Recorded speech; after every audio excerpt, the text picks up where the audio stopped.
Welcome back to Nick Lenz's Comic Corner, classic, less known classic. This is episode number 29. 29, 23, Doubleshot 28, 17. Well, first up, we're discussing Red Robin Hit List, which contains issues 13 to 17 of the Red Robin ongoing series, along with discussing the very first volume of Steel. Yes, Steel is what replaced Birds of Prey, because I finished that up recently, so I figured I want to start Steel. But this is the reason I'm doing this volume. So, basically, by the way, Chris Yost has left the title, issue 12, and we have Fabian DeCisa take over the book, and he's on the book for the remaining, 14 issues of the series. And he did this right after he had jump shift from the Azrael title. Yes, after about 9 issues, he jumped from that series, he went to this one. Don't know the reason for it. So first issue opens up with, we have Tim, Damian, and Dick, Red Robin, Robin, and Batman respectively. Well, the whole thing of Hit List is basically Red Robin capturing criminals. And the first person it goes after is New Lynx. New Lynx popped up toward the end of the previous Robin ongoing series, and basically it's like DeCisa really wants to catch her. Yep. And there's something interesting about her, and Tim basically sees this.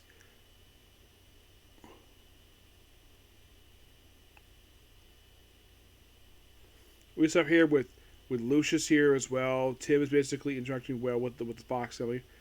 Yeah, then he basically confronts Lynx, where he defeats her.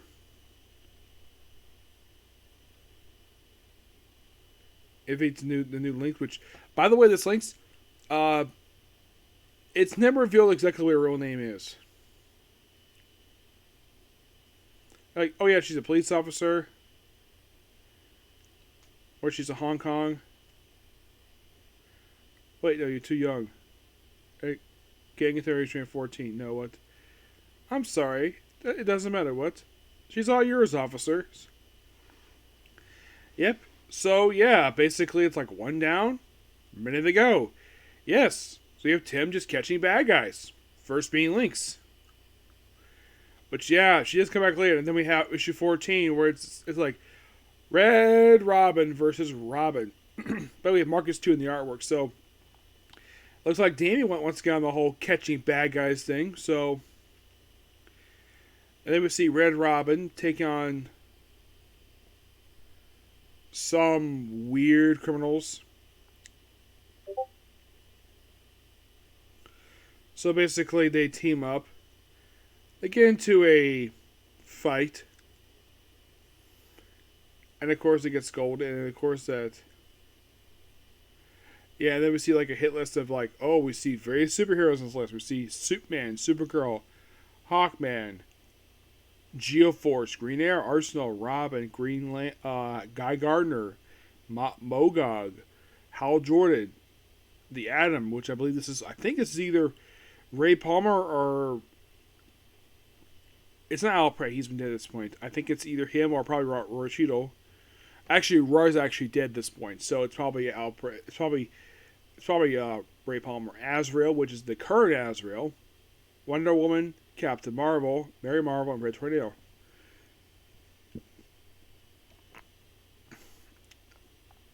Then the issue ends with a female Firefly.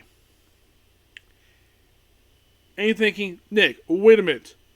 A female Firefly, I thought Garfield Lenz was a guy. Yes.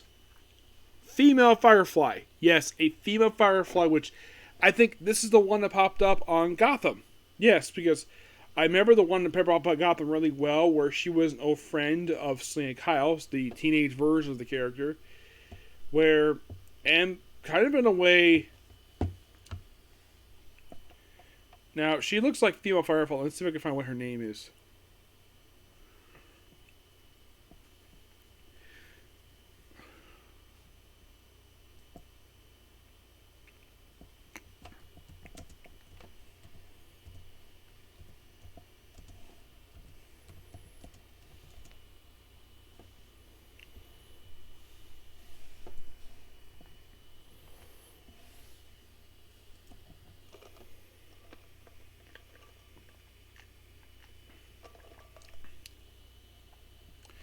Okay, this is actually Scarab.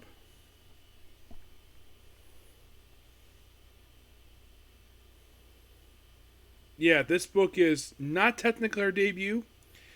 Yes, she actually originally popped up in the Robin book, where she's a Bill Willingham character.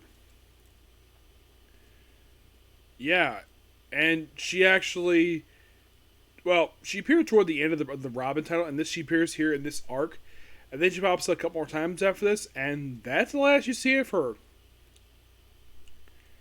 You might be asking the question: does she pop up post Flashpoint?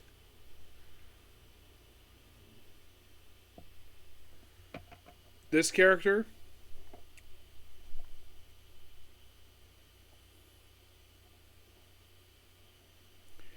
Does this assassin pop up post Flashpoint? The answer is no. She never returns after this.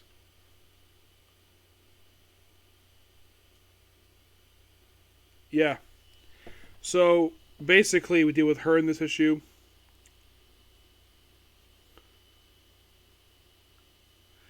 It's just that she looks like female Firefly. Yeah, but her name is Scarab. And then we see Miss Martian pop up in the book. Yes, Miss Martian is here. Well, like Tim's recovering from his assassination, and of course, who is Robin? And the book ends with Anarchy showing up. Yep, we're dealing with Anarchy. You're probably thinking, which one? Is it the original?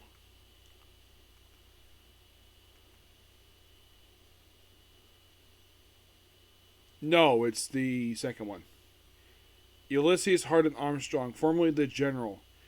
Yes. Is this Anarchy? Lonnie Minkin, he's the original one. Is he dead at this period of time? No. He became Money Spider for some reason.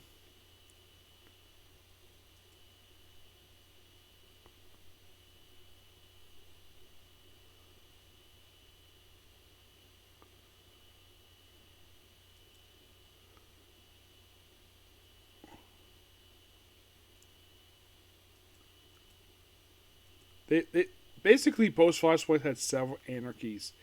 They had one pop up detective.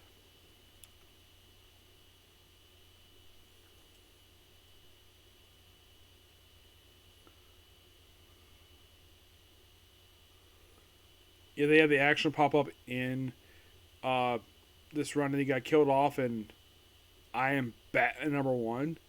Yeah, he died in the opening issue of the book. Mm-hmm. As for why, don't know why. Yeah, a book that, from what I can tell, nobody talked about, nobody cared about. That's the whole thing. I am Batman. So yeah, basically we deal with him in issue number 16. We have a brief cameo here by Booster Gold, and Cat Boomerang's been arrested too. So then you have Tim Hand with Tam Fox.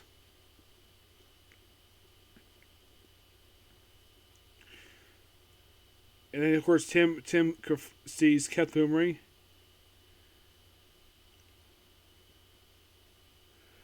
Which is I think it's the second one because the original one the previous one died. Yep.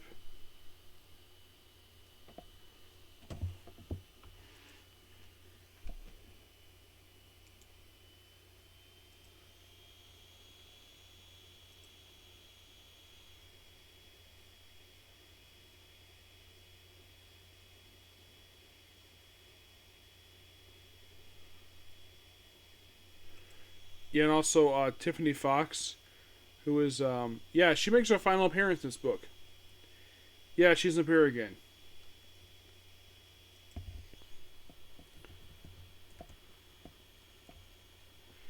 There is a one shot which I forgot to read here.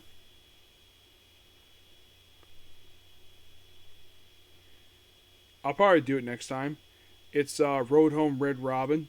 Yeah, I'll discuss that next time. Mm-hmm. Yeah, I'll basically discuss next time because I completely forgot to discuss that one. So, all right. So let's get back here.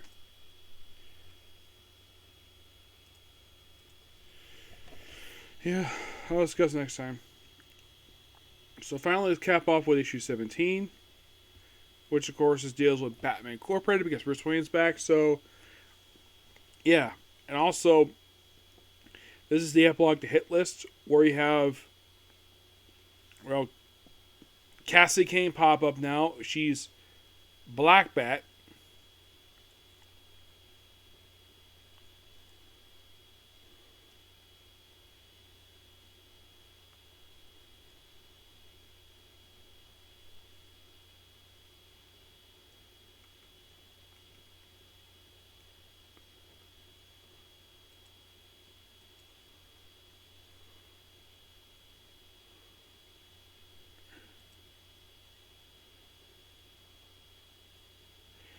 Yeah, here she appears in this book, well, as herself, but yeah, she basically took up the alias of Black Bat, which is basically her backer cross without the cowl.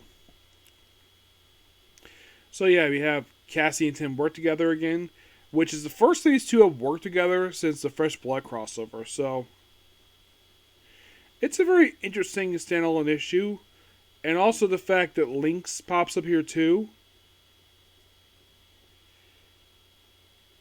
where it seems like though like Lynx starts kissing Tim.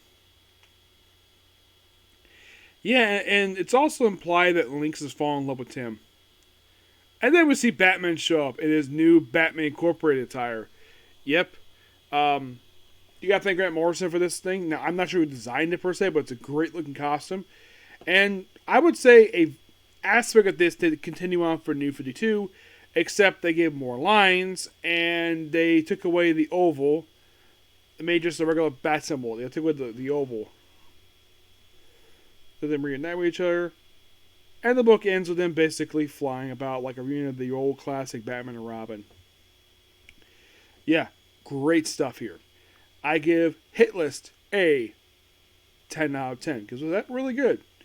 Next up we have is Steel, Volume 1. Otherwise known as Steel the Indestructible Man. This is basically the opening. This is basically 5 issues. Yeah, so basically this is the original Steel. Hank Haywood Sr. Yes, he is in fact the original one. Yes, this is a book written by Jerry Conway and was one of the many books canceled because DC implosion. Basically, the opening issue is kind of like his backstory. He's also got gray in his hair underneath the suit he wears here. And this is just his early adventures. Now, this is set clearly in the 40s. Of course, indirectly, this was set up a character who became a legacy name who will appear for 2 more versions of this character. Basically, throughout these 5 issues, it's basically his adventures in the early 40s. And I thought the book was really good. And, of course, it came at the same time as Firestorm. And then because of the same reason, what issue 6 was printed twice, believe it or not. First in Cancer Comic Clavicle number 2, and then they also reprinted it as basically took that issue and split it up for issues 8 and 9 of All-Star Squadron. Yep. Now I discussed this first over the John Henry Iron book because this is the first book called Steel, published by DC Comics, so why not? Is the book terrible? No. The book is really good. It is shocking DC has never printed this book. They did reprint, well, also Squadron 8 and 9. That they did. Aside from Steel himself in this title, is there like any other person makes their debut in this book?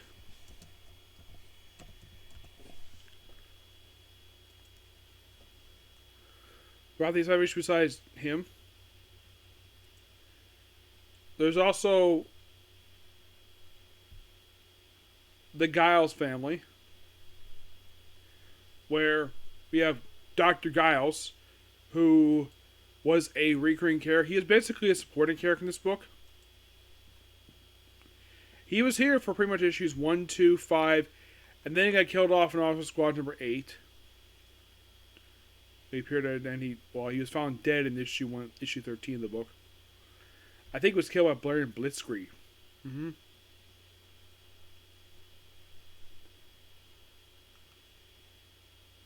His daughter also appeared in issue number 1 as well. She, of course, will not marry Henke Wood at all. Nope. She just there as a supporting character, and she's there for pretty much all 5 issues. And then she continued over as a supporting character in All-Star Squadron. Her husband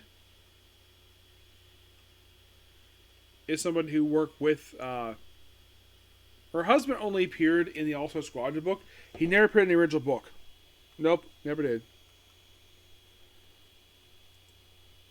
Oh, he's fighting a guy called Baron Death. He fought him in the opening issue of the book.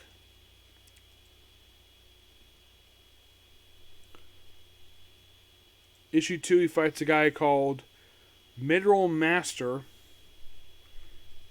Yeah, it's like fight one-shot villains. You have Don Heck doing the artwork in these issues, which of course is really good. Issue number 3 began a two-story book. Yeah, so the book had a Becca feature, which different artists. Becca feature for Night of the Heroes is Julian Ortiz. Now, the first story, debut character called Sledgehammer, who only appeared in this one story, and the Gadgeteer, who actually returned for the following issue.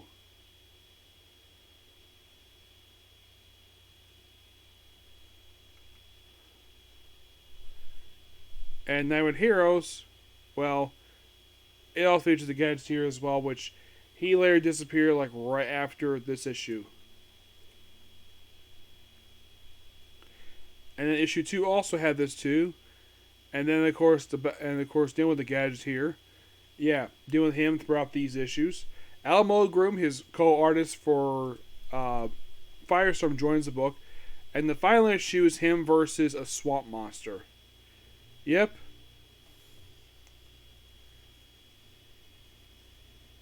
And that's it. Discuss here with this book. So when I get back to discuss Steel, it'll be definitely the volume starring Henry Irons. Yes. The character who came from Superman. And this book was much more successful than this book was. Actually, it was the longest book of the whole series. Yep.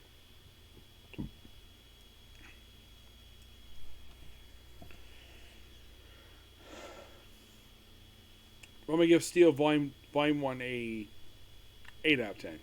Yep. So yeah, that's particularly a particular review. Please be sure to like, comment, subscribe, turn notifications, and do not hit this like button.